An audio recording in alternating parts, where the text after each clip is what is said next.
Diuen que les arts escèniques són una eina transformadora.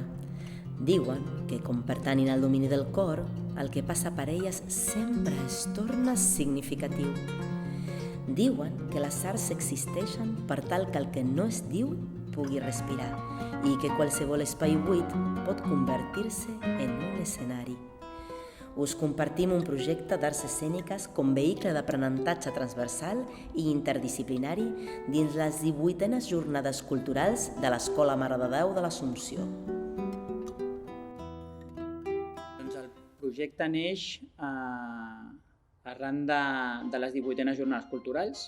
Nosaltres a primària portem molt de temps treballant en aquesta setmana abans del Carnaval i parlant amb la Laura teníem l'oportunitat de sistematitzar una miqueta tota la feina de teatre i d'arts escèniques que s'estava fent al col·le.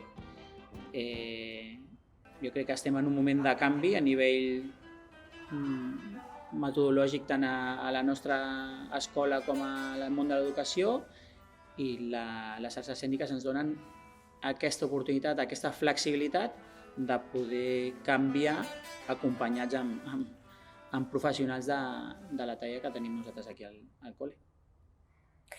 Per mi, com a artista pedagoga, era molt interessant la possibilitat de compartir el llenguatge de les arts escèniques amb el professorat de primària de l'escola. Generar un espai sensible on trobar-nos de la nostra fragilitat que ens uneix com a éssers humans. Per altra banda, com creadora dels projectes transversals d'arts escèniques a secundària, era la possibilitat de facilitar un viatge emocional a través d'un fet artístic, on tota l'escola podria dialogar des d'una mirada diferent, afavorint una nova manera de relacionar-nos des de l'amor com a comunitat educativa. Les arts escèniques pertanyen al domini del cor i estan molt lligades a les emocions. Poden utilitzar-se per evocar emocions i per expressar-les i comunicar-les. Tenint en compte el fet que les emocions i sentiments dels joves guarden relació amb l'aprenentatge i el cervell, semblen una oportunitat única per la transversalització del currículum escolar.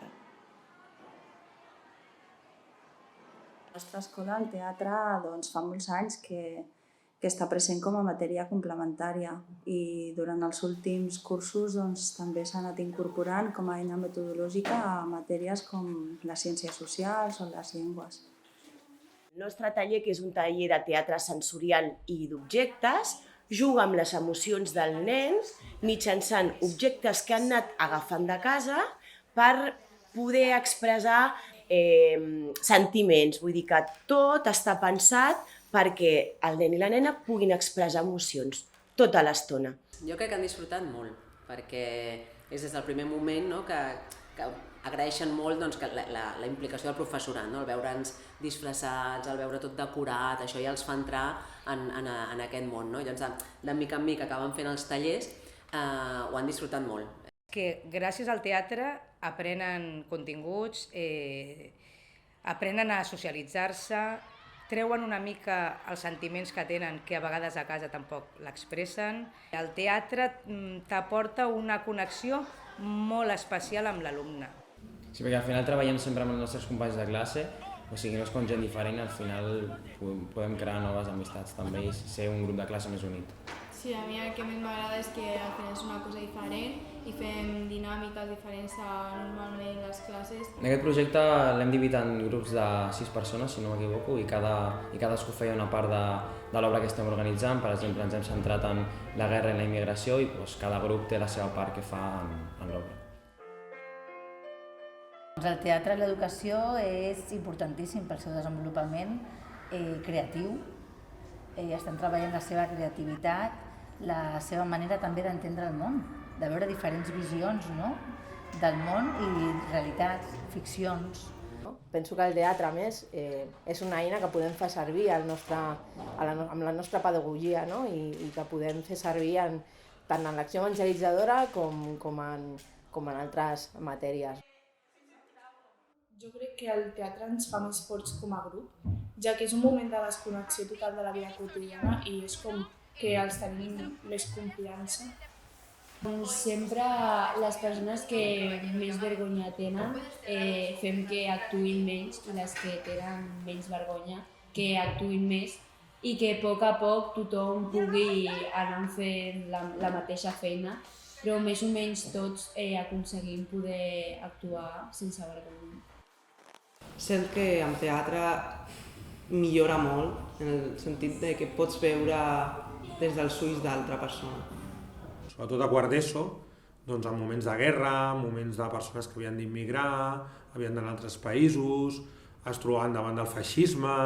Clar, són coses que potser explicades, no deixen de ser un contingut, quan les barreges amb les arts escèniques doncs estàs fent alguna cosa molt més vivencial, molt més emocional, que pensem que l'alumne l'està impactant més i li està arribant més com a contingut.